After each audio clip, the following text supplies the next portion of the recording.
Now, if success is going from 1 to 10, and 10 is you see the outcome, this is why falling in love with the process is such an important part, to enjoy that, what that looks like.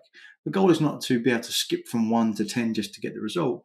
The goal is to understand the 1 through 10 process, in which each of those numbers, what they do, and the value of them individually, in order to get through them as efficiently as possible. As advisors, you love numbers, right?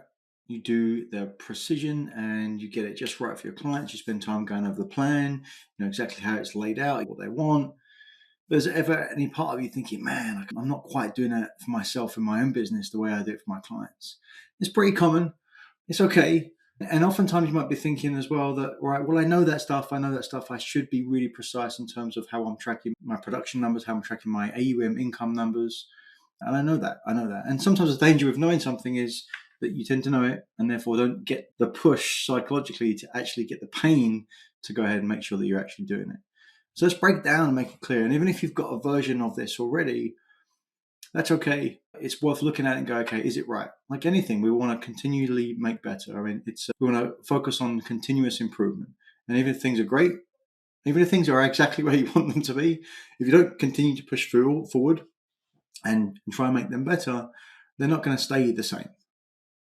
They're certainly not going to get better. They're only going to get worse. And so we want to make sure we're super clear on the things that we're tracking and measuring inside of our businesses that are the most important part. And this is basic stuff, right? And as I often will say, like the basics aren't for beginners. This is about trading up on the basics, right? If you're a championship fighter and you win the championship, you come back, you're like, yeah, I've got a week off and I come back to the gym. First thing you're doing is throwing a jab, right? Or you're doing some fundamental training, you jumping rope, something like that, because it always is about coming back to the fundamentals. Now, if success is going from 1 to 10, and 10 is you see the outcome, this is why falling in love with the process is such an important part, to enjoy that, what that looks like. The goal is not to be able to skip from 1 to 10 just to get the result. The goal is to understand the 1 through 10 process, in which each of those numbers, what they do, and the value of them individually, in order to get through them as efficiently as possible. So whether you're in the first 5 years, whether you're 20 years in or more, it's coming back to the basics and saying, okay, right now, how am I doing number 1 versus how I was doing it before? Does the number 1 I'm focused on now fit with where it should be in my business right now, or am I doing it to a lesser version of it? So practically speaking, what could that look like in terms of me structuring my goals? Right, so let's think about your AUM collection. Right, if you're in the business of building recurring revenue and you want to add value to your clients by making sure that you look after their money for the future, you want to be really clear about break it down in the most simple way as possible. Now, there's many ways of doing this, but this is a simple way of getting clear about what it is.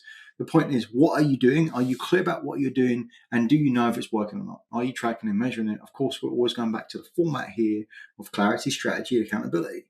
And so for the sake of this, really simple, is that let's just say you've got a 60-day sprint. I love sprints. Sprints are really cool because it allows you to compress time and get a lot of results in a small amount of time, for you to get a lot of information, also to know how to do it better next time. Now, sprints, by their very nature, cannot be continuous. And so you have to put it in a time-bound bucket to focus on a particular area in order that you can get that result, understand what it is, and then play the game again. And so sprints are really powerful to compress that. I mean, think of it this way around, right? If you were learning to play tennis, and like me and my wife did a couple of years ago, we started to play tennis, and we were playing every week. And it was fun, we enjoyed it, but we weren't really getting any better because playing once a week, it was fun. But like week 1 to week 2, we got better. But after that, it started to really fall off. But if we'd had some coaching, some training, and we were intense on that, and let's say for a week we did 2 hours of training a day, 2 hours of training to playing tennis a day, 10 hours in a week versus 1 hour over 10 weeks, what do you think will be the biggest results you would get? And it's certainly much quicker. If you did that 10 hours over 1 week and you did space repetition for one hour a week over the next 8 weeks, you're going to get so much further along. And so think about this sprint as really getting really powerful and like knowing what works and building new habits in your business as well. So how do you do it? Are you clear about like what are you trying to get to? What is that 60-day, let's say, or 30-day, 90-day, wherever it is? What is the actual date, the outcome we want to get to? And what is the goal in total AUM, net new AUM coming in as well? And of course, really important here not to measure your total AUM, because that way you're going to be looking at market fluctuations. So you want to just look at net new AUM. And you want to break that down to case size as well. And of course, this is going to be whatever is appropriate for clients, but the more you focus on, the more you're going to zoom in on those opportunities, right? So we want to clear about the outcome you want to get to. What does that typically break down in a case size for you?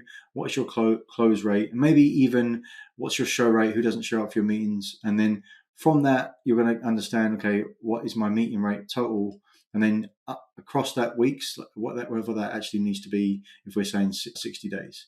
And so what we want to, then we can break down to in any given week, how many prospects do I need? How many people do I need to call on to get the prospects?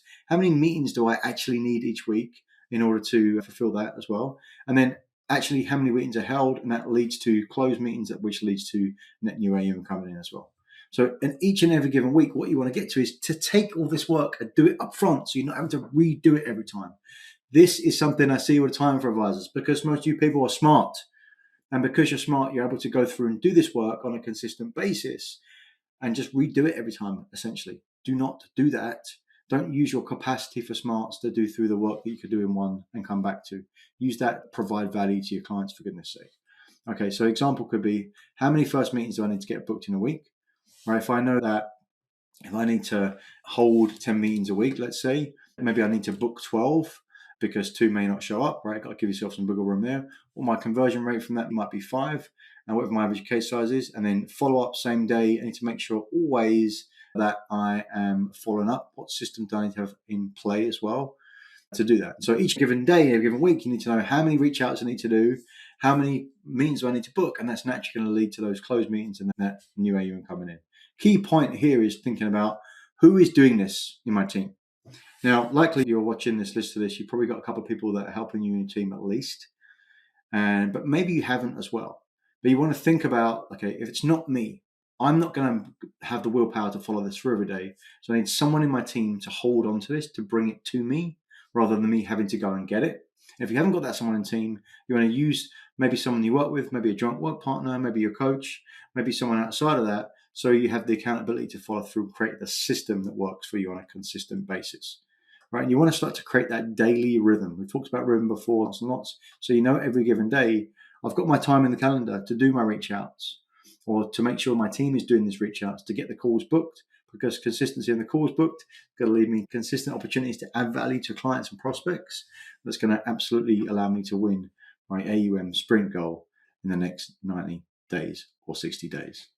Super powerful to think about the precision here. And I bet you're going, I know this, but are you actually doing it? And are you doing it to a level where you know it's working? Are you able to assess through the sprint period?